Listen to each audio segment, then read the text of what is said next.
Okay, guys, Adam Trigger here. It is Friday. It's time for On the Clock. What a day yesterday, 4-0. I gave out 3 client plays on the On the Clock show yesterday. All 3 of them win.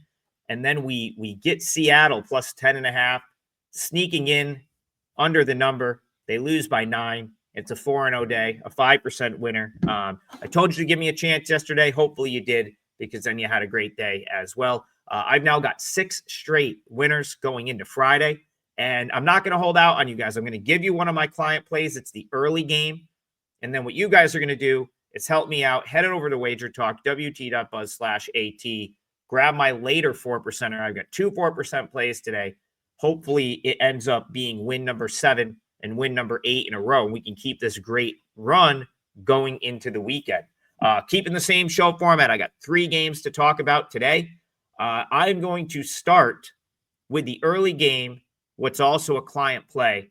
I also did a video on this one on WagerTalk already today, so I'll try to maybe highlight some different things in this breakdown, but we're going to throw 2:30 on the clock, and it's Princeton, it's Yale, and I've got to be honest, I am baffled that I misread the market on this game. I played Princeton plus 2.5 earlier this morning. It's now up to 3.5 some places.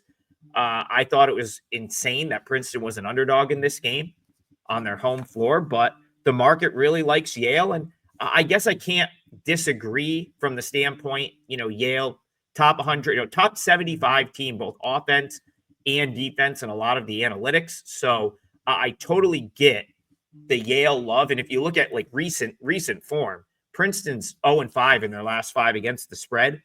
But I think it's worth pointing out that they've won 4 of those games. So I think that has more to do with Princeton just being inflated against the number in most cases, because they're in those 5 against the spread losses, they're 4-1. The only loss being to a pretty good Cornell team last time out. So I like Princeton much better in the underdog role. I've actually made 4% best bets both times Princeton. So Princeton's only been an underdog twice all year. That's almost unheard of for an Ivy League team this far into the season to have only been a dog twice this year. That's it, is kind of crazy. We've had 4% plays on them both times, and both times Princeton has won outright. They beat St. Joe's as a 6-point dog. They beat Rutgers as a 7-point underdog. This will be their 3rd time they're an underdog all year, and I think they're going to win another one outright. Obviously, it's not as big of a number, but I think Princeton's either keeping this close or they're going to win this game. The reason Princeton it profiles well as a dog, they shoot the 3 as good as anyone in this league, 30th nationally in 3-point shooting. And an interesting stat that I found on the burner, great Discord, 3-man weave guys got me into that. It's awesome. A lot of great information in there. The Ivy League collectively is shooting 38.1% from 3. It's the highest 3-point shooting percentage in the country of any conference. However, Yale is only giving up 28.7% from 3. I see some regression there. I think teams are missing shots against Yale.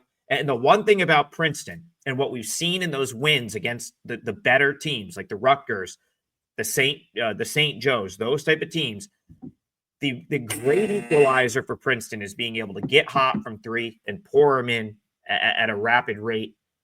I kind of feel like they're going to have a good shooting day. This is a big game at home for Princeton. They're a game back of Yale in the standings, and I really think Princeton just finds a way to hit the outside shot and come away with a win. So I took Princeton plus 2.5. If you're watching this right now, you can probably get Princeton plus 3.5. And that's a 4% play for me. I don't like it any less because it moved. I just think there's more people out there that are pro Yale than pro Princeton in this game, and I'm fine with that. We'll play against that all day. All right, let's go total of the day. And we're going to head out to Buffalo for the Battle of the Bridge. This is a rivalry game. I don't expect everyone to be familiar with the MAC or familiar with the Canal Cup, but that's what we're playing for out in Buffalo tonight. The Grand Island Bridge, which goes across Buffalo, is what separates these two schools. It's about 25 minutes away. Canisius is down in the city. It's right in the city. Niagara's up in Lewiston. So it's like Niagara Falls. You're really close to the Canadian border, and it's on the outskirts of Buffalo. Grand Island Bridge gets you there, hence the Battle of the Bridge, and they play for the Canal Cup. And I think this game is going to go under. So the way I kind of see this game, couple things. So Greg Paulus for Niagara, I've always sung his praises as a coach since he's been the coach for the last 5 or 6 years for Niagara. I think he always has a dreadful team from a talent perspective, but he's a great coach and he always gets his team ready to play. He was not Niagara's now lost 4 straight. He was not at all happy with the 86 points they gave up to Sacred Heart.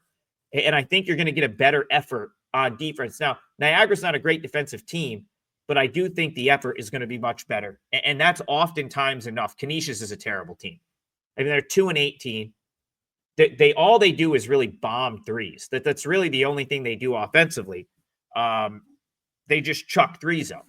And if the threes aren't going in, there's no real answer to that. So the way I'm kind of looking at it, you get this total is 137. And that has to do with the fact that neither team has a very good defense, but neither team has a very good offense either. And I don't think Canisius does much offensively if they're not hitting threes. And I think you might see an effort here. That's the one thing I can think I can count on. Like I thought about making a case for Canisius plus 3.5. My number likes that, but I couldn't do it because Paulus tends to get his team up after they've lost a couple, and the effort is always typically pretty good. It's just the talent's not there, but the talent's not there on either side this year. These are two 2-7 teams at the bottom of the MAC. So it's a rivalry game. Both teams care. I think you're going to get kind of a tight, scrappy game. And if Niagara ramps up the effort a little bit on defense and they can test shots, it's going to be a little bit tougher for Canisius to get open looks from 3. And when Canisius is not hitting threes, they're just not scoring. They're just not going to score. So I think you would need efficiency that these two teams are not capable of to get to like a game in the 70s. I just don't see it happening. That total was high at 137. So we'll use Niagara Canisius in the Battle of the Bridge out in Buffalo tonight for the total of the day, under 137. And we're going to stay in the MAC for one of my favorite games of the year. It is the Siena Marist rivalry. I know a lot of people don't think rivalry. You think Siena and Marist. It's not the first rivalry that comes to mind, and that's fine. But let me tell you something. When I was a student at Siena back in the mid 2000s, 2004 to 2008, when Siena and Marist were both really good, this rivalry was incredible. I tweeted out a clip from the 2007 game where there were so many people at McCann Arena where this game is tonight that it was probably a fire hazard, probably calling the fire marshal. There was probably I don't think they even cared at how many people had like general admission tickets for that game. It was completely crazy. And there's been so many good games in this series over the years. A couple of years back, Jalen Pickett hits a big buzzer beater. It feels like even when these two teams aren't like even when Siena's bad or if Marist is bad and the other one's good, this game always feels like it comes down to the last shot. I am super tempted to take the points with Siena here. The only thing that makes me pump the brakes a little bit is the fact that it's going to be Jerry McNamara's first time as head coach preparing for John Dunn. And that can be tough because John Dunn, his defense, he's been doing it in this conference for the better part of 2 decades. First at St. Peter's, now at Marist. It is a hard-nosed, tough nut to crack type defense. And this year, Marist's defense is as good as it's been, right? Like they're top 100 nationally. They come in 15-3. Now, do I think Marist has some regression to the mean? Probably. They've played one of the easiest conferences in the country, or easiest schedules in the country coming into conference play, and then so far in conference play. But they are outstanding defensively. Now, I do think Siena can counter that a little bit because Siena is comfortable in the half-court set. And it would be really – it sucks that Siena doesn't have Marcus Jackson because that would be, I think, huge in terms of, like, breaking down this Marist defense. But right now you've got 4 guys, Freeman, Schultz, Doty, and Brendan Coyle, who's on a historic shooting run the last couple games. If you missed the Siena game a couple weeks ago, like a week and a half ago, Coyle came out and hit 7 straight threes in the second half of that game in a row.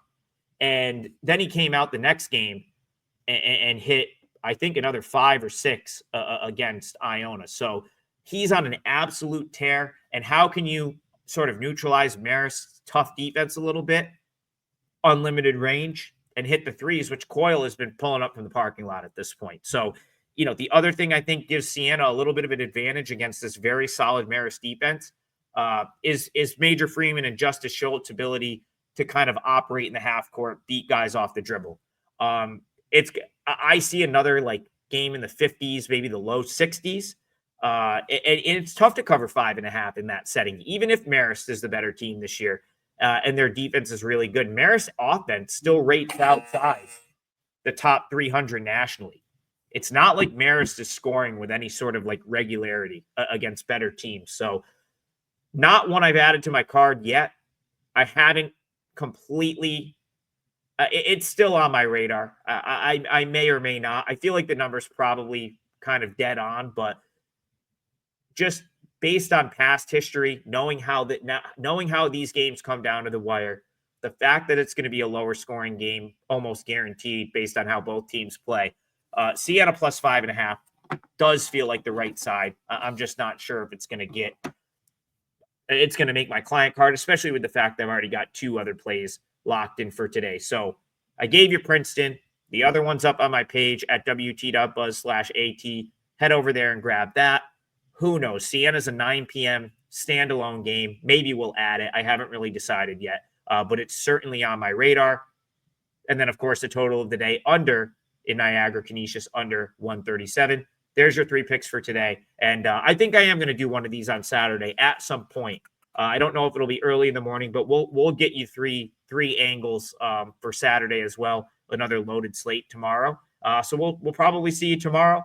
And hopefully you guys like the new show format. Cash all your tickets, and we'll see you soon.